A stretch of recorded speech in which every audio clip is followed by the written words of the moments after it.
Good morning, everyone. So we've had some major pain in the ass technical difficulties this morning. We were very delayed. Whenever I would talk, Rose couldn't hear for like 2 months or two 2 minutes, not months, but it felt like months. And then I tried to reboot, and my system is old and tired and cranky like me, and so it was like, we'll just take forever to do that. So carrying on. Good morning and welcome to the Dark Roast. I am Donna Stroll and I am here by myself today. Rose will be back with us next week. And today we are going to discuss how to avoid that burnout that happens when you're marketing, especially online marketing, and how to pace yourself for the long game. Okay. So let's just get started here, shall we? Just give me 1 second. All right. So, key things that you need to think about is burnout is something that happens when you push too hard for too long and you never give yourself a break. You don't cut yourself any slack and you're just like, I got to do this, I got to do that. And the next thing you know, your head is swimming in the got to do's, and you burn yourself out. It's pretty straightforward. And one of the ways to help avoid that is obviously by pacing yourself, but we don't always know how to do that, right? We think that we do until we get there, and all of a sudden, everything is important, everything is an emergency, everything has to be done now. And so, what we're going to discuss some different tips and strategies that you can take that will help you learn to pace yourself and to make things a little bit easier for yourself. Okay. So, the first thing that we want to talk about is setting realistic goals. When you are diving into any kind of entrepreneurship, it doesn't really matter if it's brick or mortar, whether you're selling products or you're affiliating for some digital products or you're creating your own thing. You have to set realistic goals because it's really easy to get overwhelmed really fast with all the things that need to be done. First thing you want to do is take a look at what your goal is and then break that down into smaller steps, okay? Things that you can actually do. If you set the bar way the hell up there and you're not tall enough and don't have the vertical to grab that bar right off the bat, maybe set it a little lower. Now, that's not to say that you're not going to keep going up, but if you set it where you can actually do something with it, then you're going to have small successes that you can appreciate and you're just climbing that ladder. All right.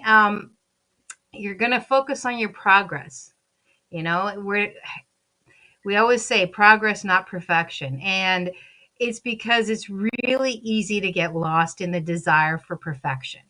Um, but the thing is that perfection is not a real thing. Okay.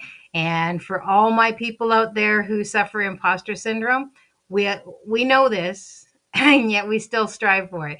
So we're not going for perfection, we're going for progress. And every time you achieve one of those smaller goals or those smaller steps on your way to your final goal, that is progress. Okay. The next thing you want to do is you want to create a balanced work schedule. And that means deciding when you're going to work, when you're going to rest, and how when you're working, what you're going to do during that time. That's why time blocking is super helpful. Especially if you have a lot of tasks, you can set aside 20 minutes for just reviewing what you need to do for the day, and then maybe you set aside an hour for your content creation or something like that. Or going and responding, another hour towards engagement, or however you want to do it. If it's 20 minutes or if it's 30 minutes, work within the time that you have and then block out those tasks that way. Um, and don't forget to add learning in there. Okay. And the other thing when you're doing your time management also includes your rest time. Okay. So allow time for you to take breaks. Because if you just go, go, go, eventually you will hit that wall. And for some people, that wall comes sooner, and some people, that wall, you are going like a maniac for a long time, and then it just hits you out of the blue. And the thing about burnout is that once it happens, it can steal a lot from you. So please really think about managing that time and setting time for all things, including yourself. All right. Another thing that you can do is to automate and outsource wherever you can. So maybe you can't outsource right off the bat. You're a solopreneur and you don't really have the funds or the connections or whatever to outsource right off the bat, but automate as much as you can. So that means use schedulers, use planners, that kind of thing, especially for your content creation. Learn to create all your batch content. Do something longer and then break it up into pieces so that you can, utilize that content, use the same content but different captions and hooks and stuff like that. Um, you know, just to keep it fresh, or use the same captions and hooks but do different images. That sometimes helps. Email responders obviously are another good one, because that way you can reconnect with people. Same with your chat responders. um, and then if you can outsource your repetitive tasks, then do that. Or, maybe you just don't have time for media creation. So take a look on Upwork or Fiverr and see if there's somebody that fits within your budget that you like, that can help you create some of the imagery that you need or things like that, to help reduce some of that work that you're doing. Because eventually you're going to want to build your team, and your team starts with one, right? It starts with you, and then you build out from there. Figuring out where your strengths are and where maybe a little extra support is something that you could utilize. um, Again, batch similar tasks, which I just said, like do all your, you know write all your social media posts for the week in one sitting. Figure out, get your schedule. Now you can use Chat GPT, fairly simple for that. You can just simply ask it to provide you a content schedule for 30 days or for the next week. Give it your topics that you want. If you don't know your topics, again, another way to bypass that sitting there staring at your keyboard going, this is wasting all my time, is to simply ask Chat GPT. Tell it to act like an online marketing specialist, and provide some content, some content ideas for you that you can brainstorm out. Or if you've got a content idea that you want to tackle for a week, get it to provide you a schedule and tell it what areas you want to post on. If you're doing Facebook and Instagram and Threads or TikTok or whatever, and tell it that you want a schedule for that, and it will be able to do one for you. That you then just have to plug and play. That you have to do the work of setting it up, but you already know now what your topic is.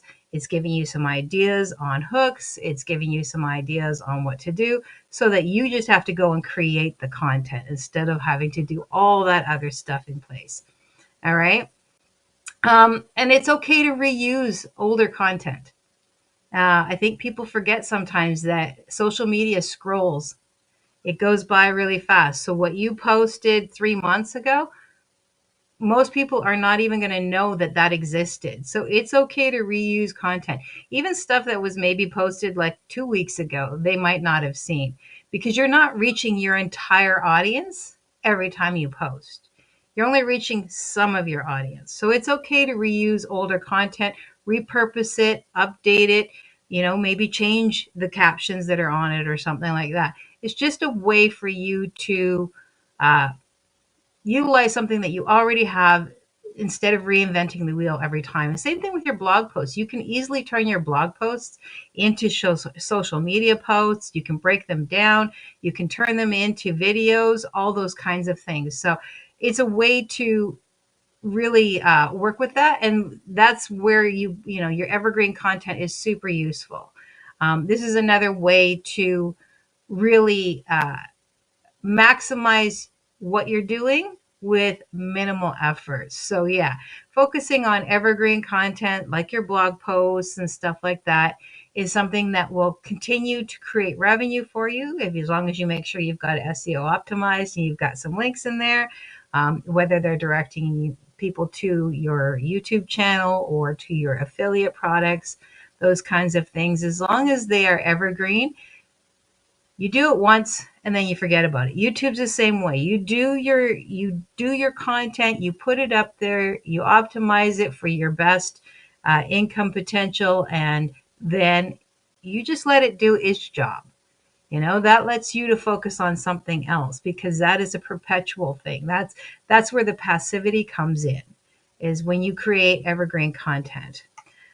Another thing that you can do now, this can feel a little bit like you're adding more to your plate, but is to diversify your income streams. Okay. So if you don't put everything in one basket, if you mix in your digital and your physical and put them together, services or subscriptions or whatever, it allows you to have a more stable income, which means you're not having to chase things as much. You're not having that panic as much, because now you've got 2 or 3 different ways to get income in, and you can put them all in the same evergreen content.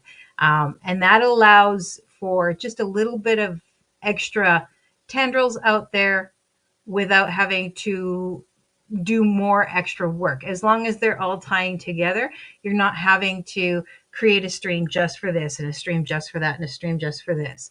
If they work together, then that allows you to have 3 different ways or 2 different ways of getting income into you without having to do 2 or 3 times the work.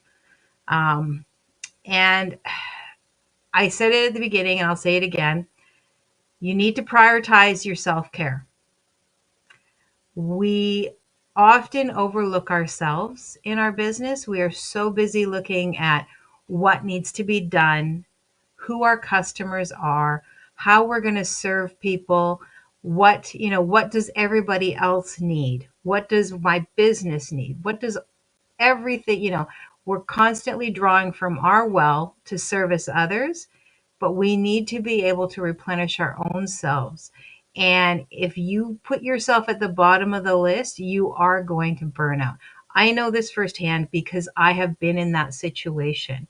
I was burning candles at both ends and in the middle and all points in between.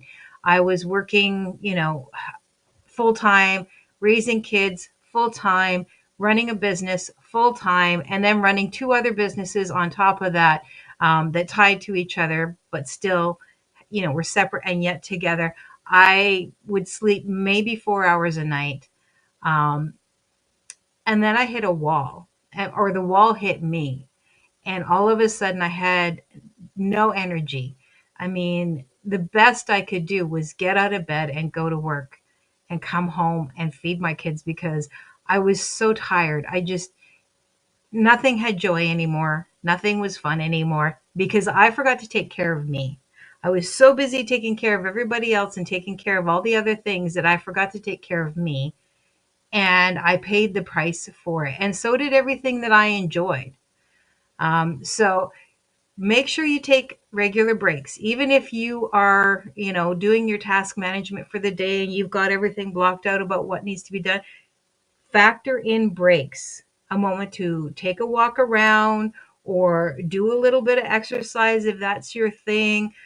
Drink your water. As mother always said, drink your water. Coffee is awesome, but coffee apparently isn't just water. Go for a little walk outside. It doesn't take that long. You can take 5 minutes out to go do something else, just to get back to yourself. And schedule some downtime. Make sure that when you say you're going to have family time is going to be between this time and that time, or time with your pets is between, for these 2 hours, give it that 2 hours. Don't let your business encroach on that time, because you need to take care of you, and you need to be present for yourself. And that includes the people that you love, but in a way that services you. Okay. It's okay to take care of you. I know that we all are, in this mindset of give, give, give, but we also have to make sure that we're taking care of ourselves in a way that is productive for ourselves. All right. Yeah, I know I harp. All right. So The next thing you want to do is you want to track your performance. Okay, so use the data, use your analytics to see where your efforts are gaining traction and where your efforts might be just not being fruitful. Because why pour a lot of energy into something that just isn't happening? It just isn't working, instead of putting that energy into something that's actually going to come back to you and help build your business. Those things are there for a reason, and they're to help you let go of what isn't working and build on what is. And that goes whether it's advertising or content or any of those kinds of things. You can make the most amazing content, but if it isn't resonating with your audience, you're just wasting hours of your time. You're better off to figure out what is working, and that is what your performance trackers are for. Okay. Um, and then network and support. Okay. So online, at home, work from home businesses and whatnot can be very isolating. Especially, if your friends and family maybe don't understand what you're doing, especially right off the bat, or you're not seeing the traction that you had hoped, because that does happen. Um, it can be very disheartening and very, very isolating. So make sure that you're networking with people who are also in the business, friends, people who are on the same level as you, or people who are higher than you, so that maybe get yourself a mentor or a coach to help you build what you're doing. If you're connecting with other people in the online marketing space, you can share your war stories, and also they understand where you're coming from. They've been through it too, or they're going through it at the same time as you, and that can be super helpful to not feel so alone, and also to learn things from other people just because they're happy to share that knowledge. And then also getting a mentor, or at least attending some masterminds and finding a coach that works best for you, for what you're trying to do, can be super helpful in showing you ways to best streamline your operation, and to some best practices, figure out maybe where, ask some questions and figure out where maybe you're lacking, or ways that you can tweak things that will really accelerate your business in ways that you didn't think could happen. um, that is what the online coaching, I feel like sometimes people get a little frustrated with the online coaching and say, "Oh, well, that's all anybody ever does." And yeah, there's lots of them out there. So you have to do your research, figure out what works best for you and what kind of business that you have. But they are there for a reason, because they've done all the hard work, right? They've gone through the ups and the downs. They've gone through the struggles. They've learned what works and what doesn't work. So taking that knowledge and learning from them, investing in yourself and in a coaching program is not a bad thing. It's really not. It just depends on making sure that you're investing in something that works for you. And mastermind classes, a lot of times they offer free or fairly close to free, like $9 or $15 or $3 or whatever that's out there. If you're willing to commit your time and go through them, find one that works for you, one that really speaks to you and works within whatever niche and area that you're working in. It's worth it. It really is worth it. I mean, people go to university all the time, spend loads of money to learn from people who are educated and who have already gone through the process and understand what they're trying to show them. Why would you not do that for your own business? It just makes sense. Um, so, areas to focus on is definitely like your mindset and your motivation. Remind yourself that your online marketing business, whatever it is, even if it's not online, honestly, I mean, if you're going door to door, whatever, it's a marathon. It's not a sprint. Okay. It's something that's going to take time, and it will build on itself. Your goals cannot be reached by zipping from A to Z. That's not going to happen. You are going to have to take the steps in between to get there. Now, some people are going to go faster than you. Some people are going to go slower than you, and that is fine. Your pace is yours. All right. It's not, and don't compare yourself to anybody else. Compare yourself to where you were yesterday and only that. All right. Because your goal is progress, not perfection. Time management. Okay. Again, we talked about it earlier. So stick to a schedule.